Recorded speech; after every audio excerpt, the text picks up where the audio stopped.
नमस्कार।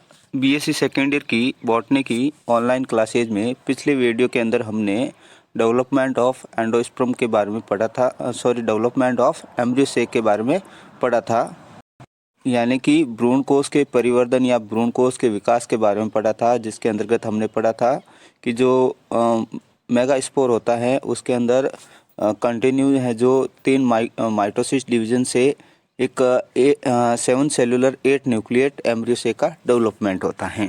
आज के इस वीडियो के अंदर हम भ्रूणकोश के प्रकार या टाइप्स ऑफ एम्ब्रियोसेक या टाइप्स ऑफ फीमेल गैमेटोफाइट के बारे में पढ़ेंगे।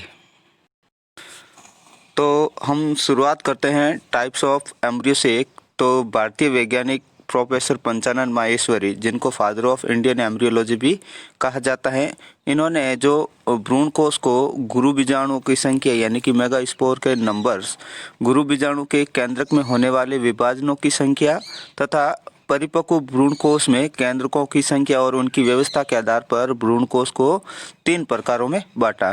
किस किस बेस पर? एक तो नंबर ऑफ मेगास्पोर, एक number of division in megaspore nucleus and third है जो number of nucleus in mature embryo sac and their arrangement. तो इन 3 कैरेक्टर के बेस पर है जो इन्होंने जो भ्रूणकोश को कितने प्रकारों में डिवाइड किया? 3 प्रकारों में डिवाइड किया। Monosporic embryo sac, bisporic embryo sac and tetrasporic embryo sac, यानी कि एक बीजाणुक भ्रूणकोश, द्विबीजाणुक भ्रूणकोश और चतुष्की बीजाणु भ्रूणकोश। तो हम सबसे पहले पढ़ेंगे एक बीजाणुक भ्रूणकोश के बारे में। तो हम शुरुआत करते हैं मोनोस्पोरिक एम्ब्रियोसेक या एक बीजाणुक भ्रूणकोश। तो जैसे नाम से पता चल रहा है कि एक बीजाणुक, यानी कि इस प्रकार के भ्रूणकोश का डेवलपमेंट केवल और केवल एक मेगास्पोर से होता है या एक गुरु बीजाणु से होता है। इसमें क्या होता है, एक मेगास्पोर के अंदर कंटिन्यूस है जो 3 माइटोसिस डिवीजन होंगे तो 8 न्यूक्लिएट स्ट्रक्चर बनेगी, जिसमें से 3 न्यूक्लियस हैं जो माइक्रोपाइलर रीजन की तरफ अरेंजमेंट होंगे, 3 न्यूक्लियस हैं जो कैरिजल पार्ट की तरफ अरेंजमेंट होंगे और 2 न्यूक्लियस हैं जो सेंटर में अरेंज रहते हैं। तो एक बीजाणुक भ्रूणकोश 2 प्रकार के होते हैं या इसके दो टाइप्स होते हैं। पॉलीगोनम टाइप्स सबसे पहले अपन पढ़ते हैं पॉलीगोनम टाइप के बारे में या मोनोस्पोरिक 8 न्यूक्लिएट टाइप के बारे में। तो इस प्रकार के भ्रूणकोश का विकास है जो निभागी गुरु बीजाणु से होता है, यानी कि कैलेजल साइड की तरफ जो मेगास्पोर सिचुएटेड होता है उससे है जो एम्ब्रियोसेक का डेवलपमेंट होता है। तो जो मेगास्पोर मदर सेल्स होती हैं उस मेगास्पोर मदर सेल्स के अंदर मियोसिस डिवीजन होता है तो 4 हैप्लॉइड न्यूक्लियस का फॉर्मेशन होता है, जिनमें से ये जो हैप्लॉइड न्यूक्लियस होते हैं वो लीनियर टेट्राड अरेंज रहते हैं, यानी कि रेखीय चतुष्क में व्यवस्थित रहते हैं। तो इनमें से जो निभागी क्षेत्र की ओर उपस्थित गुरु बीजाणु वो तो सक्रिय होता है, जबकि माइक्रोपाइलर या बीजाणु द्वार की ओर स्थित तीनों गुरु बीजाणु है जो डीजनरेट हो जाते हैं। तो जो निभागी गुरु बीजाणु है वो सक्रिय होकर उसके अंदर सबसे पहले माइटोसिस फर्स्ट डिवीजन होता है तो 2 न्यूक्लियस बनते हैं। फिर इन दोनों न्यूक्लियस के अंदर माइटोसिस सेकंड होता है तो 4 न्यूक्लियस बनते हैं। फिर इन चारों न्यूक्लियस के अंदर माइटोसिस थर्ड होता है तो टोटल 8 न्यूक्लियस का फॉर्मेशन होता है। तो आपके सामने स्क्रीन पर जो डायग्राम दे रखा है उसके अंदर 8 न्यूक्लियस है। अब इन 8 न्यूक्लियस यानी कि 4 न्यूक्लियस हैं जो निभागी सिरे की तरफ अरेंजमेंट रहते हैं और 4 न्यूक्लियस हैं जो बीजाणुद्वारी सिरे की तरफ अरेंजमेंट रहते हैं। जब भ्रूणकोश मैच्योर हो जाता है तो निभागी क्षेत्र से एक न्यूक्लियस और बीजाणुद्वारी क्षेत्र से एक न्यूक्लियस हैं जो भ्रूणकोश के केंद्र में आ जाते हैं, जिससे द्वितीय केंद्र का फॉर्मेशन होता है। तो ये आपके सामने जो रेड कलर से एरो का निशान करके ये है द्वितीय केंद्रक। ये कैलेजल साइड की ओर जो सिचुएटेड सेल्स होती है इनको एंटीपोडल सेल्स कहते हैं, और माइक्रोपाइलर एंड की तरफ जो सिचुएटेड सेल्स होती है उनको एग अपार्टस या अनसमूचे कहते हैं, जिनमें से एक है जो एक सेल्स होती है और 2 है जो सिनर्जिएट सेल्स होती हैं। तो पॉलीगोनम टाइप का जो न्यूक्लियस होता है वो 8 न्यूक्लियर टाइप का एम्ब्रियोसेक है। और इस प्रकार के जो एम्ब्रियोसेक की डिस्कवरी है जो स्ट्रासबर्गर ने की थी पॉलीगोनम डाइवेरिकटम में, और इसी कारण इसका नाम रखा गया पॉलीगोनम टाइप एम्ब्रियोसेक। तो स्ट्रासबर्गर ने इसे सबसे पहले कहाँ देखा था? पॉलीगोनम डाइवेरिकेटम के अंदर देखा था और इसी कारण इसका नाम क्या रखा गया था, पॉलीगोनम एम्ब्रियोसेक रखा गया। और ये पॉलीगोनम एम्ब्रियोसेक है जो 7 सेलुलर और 8 न्यूक्लिएट एम्ब्रियोसेक होता है। सेकंड अपन मोनोस्पोरिक एम्ब्रियोसेक के टाइप का पढ़ते हैं जिसका नाम है ओइनोथेरा टाइप, या जिसको अपन मोनोस्पोरिक 4 न्यूक्लिएट टाइप भी कहते हैं। इस प्रकार के एम्ब्रियोसेक का डेवलपमेंट है जो बीजाणुद्वारी गुरु बीजाणु से होता है। तो पॉलीगोनम में तो किससे होता है, निभागी गुरु बीजाणु से होता है, लेकिन ओइनोथेरा टाइप के अंदर जो एम्ब्रियोसेक का डेवलपमेंट होता है वो बीजाणुद्वारी गुरु बीजाणु या माइक्रोपाइलर मेगास्पोर से होता है। तो जो माइक्रोपाइलर मेगास्पोर जो हैप्लॉइड होता है उसके अंदर माइटोसिस डिवीजन होता है, माइटोसिस फर्स्ट डिवीजन होता है, तो 2 न्यूक्लियस बनते हैं और इन दोनों न्यूक्लियस के अंदर वापस माइटोसिस सेकंड होता है तो 4 न्यूक्लियस बनते हैं। इनमें से क्या होता है, एक न्यूक्लियस तो सेंटर में रहता है, बाकी 3 न्यूक्लियस हैं जो माइक्रोपाइलर रीजन की ओर सिचुएटेड होता है और ये एक एपार्टस बनाते हैं। तो इस टोटल एम्ब्रियोसेक के अंदर टोटल कितने न्यूक्लियस होते हैं, 4 न्यूक्लियस होते हैं। तो इसके अंदर एक तो ए सेंट्रल सेल है जो एक होती है और हैप्लॉइड होती हैं या केंद्रीय कोशिका हैप्लॉइड होती हैं, और अंड समुच्चय के अंदर है जो 3 सेल्स होती हैं, एक अंड कोशिका और 2 सिनर्जिएट सेल्स होती हैं। और इस प्रकार का जो एम्ब्रियोसेक है वो ओनोग्रेसी फैमिली के अंदर पाया जाता है। अब हम भ्रूण कोष के सेकंड टाइप्स के बारे में पढ़ते हैं जिसका नाम है द्विबीजाणु भ्रूण कोष या बाइस्पोरिक एम्ब्रियोसेक।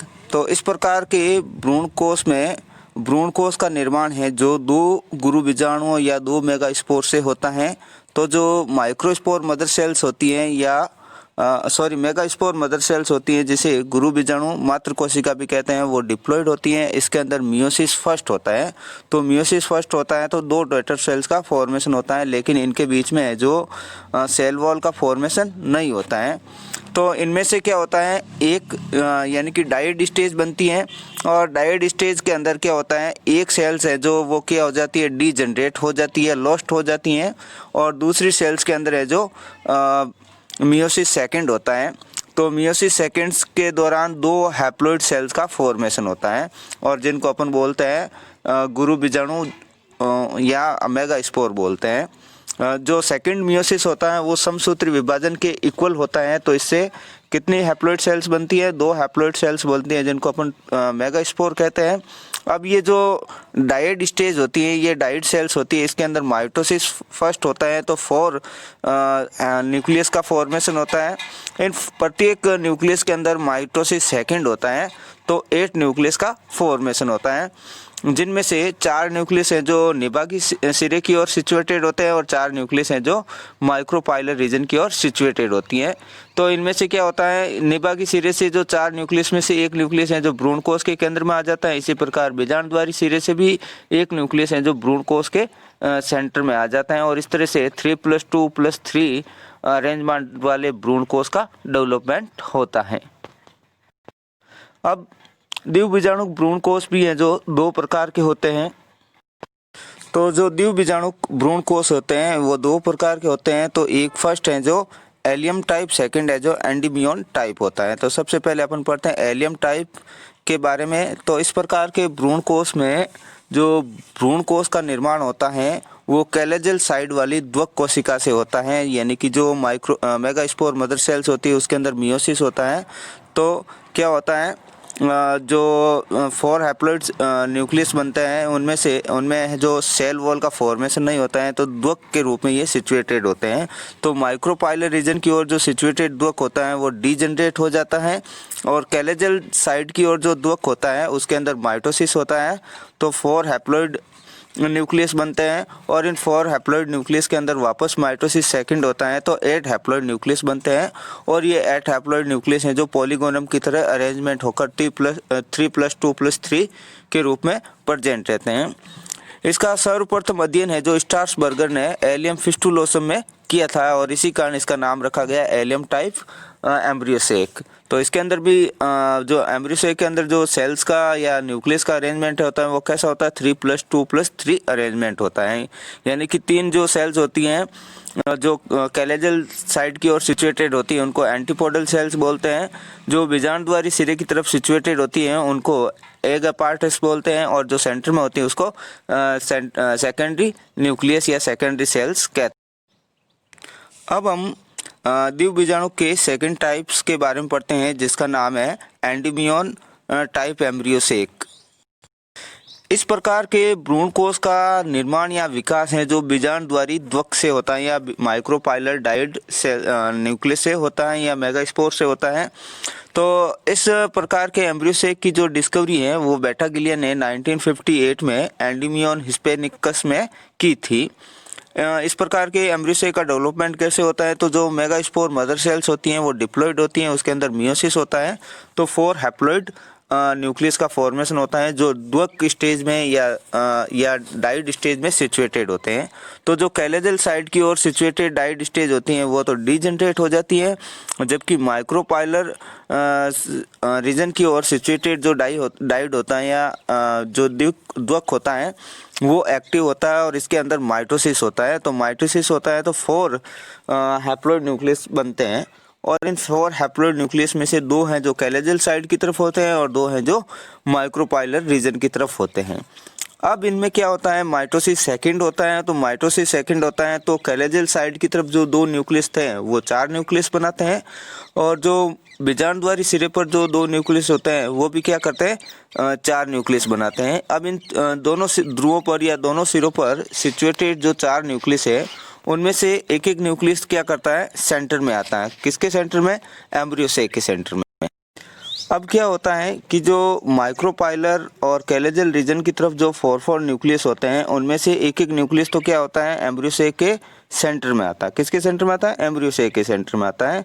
और बाकी वाले जो कैलेजल एंड की तरफ जो 3 सेल्स बनती हैं और माइक्रोपाइलर एंड की तरफ ये जो 3 सेल्स बनती हैं, तो माइक्रोपाइलर एंड की तरफ जो सिचुएटेड सेल्स होती है उनको एग अपार्टस या अंडसमुच्चय कहते हैं, जबकि कैलेजल एंड की तरफ सिचुएटेड जो सेल्स होती है उनको एंटीपोडल सेल्स कहते हैं, और जो एम्ब्रियोसेक के सेंटर में सिचुएटेड सेल्स होती हैं वो क्या कहलाती हैं, सेंट्रल सेल्स कहलाती हैं। तो एंटीपोडल सेल्स हैं जो हैप्लॉइड होती हैं, एग अपार्टस सेल्स भी हैप्लॉइड होती है, लेकिन सेंट्रल सेल्स हैं जो डिप्लॉइड होती हैं। तो इस तरह से इसके अंदर भी कैसा अरेंजमेंट है, 3+2+3 अरेंजमेंट है। आपके सामने स्क्रीन पर एम्ब्रियोसेक के टाइप के फ्लो चार्ट का डायग्राम दे रखा है। तो इसमें एम्ब्रियोसेक हैं जो 3 टाइप के, मोनोस्पोरिक, बाइस्पोरिक और टेट्रास्पोरिक, जिनमें से अपन ने मोनोस्पोरिक और बाइस्पोरिक के बारे में पढ़ लिया है। तो मोनोस्पोरिक के पोलिगोनम टाइप और ओइनिथोरा टाइप पढ़ लिए हैं। इसके अलावा बाइस्पोरिक के एलियम टाइप और एंडीमियन टाइप पढ़ लिए हैं। जो चतुष्की बीजाणु या टेट्रास्पोरिक जो एंडोस्पर्म है उसके बारे में अपन नेक्स्ट वीडियो के अंदर पढ़ेंगे। तो जो टेट्रास्पोरिक जो एम्ब्रियोसेक होता है वो उसको दो पार्ट में डिवाइड किया गया है। एक तो जिनके अंदर केंद्र का फ्यूजन नहीं होता है और जिनके अंदर केंद्र का फ्यूजन होता है। तो जिनके अंदर केंद्र का फ्यूजन होता है वो, तो जो जिनके अंदर न्यूक्लियस का फ्यूजन नहीं होता है वो 5 टाइप्स के होते हैं। एडोक्सा टाइप जो 8 न्यूक्लिएट होता है, प्लम्बेको टाइप जो भी 8 न्यूक्लिएटेड होता है, लेकिन पीनिया, पेप्रोमिया और ड्रूसा टाइप है जो 16 न्यूक्लिएटेड होते हैं। और जिनके अंदर केंद्र का फ्यूजन होता है वो फ्रिटिलेरिया और प्लम्बेजेला टाइप के होते हैं, यानी कि ये 2 टाइप के होते हैं। तो इनके बारे में अपन नेक्स्ट वीडियो के अंदर पढ़ेंगे।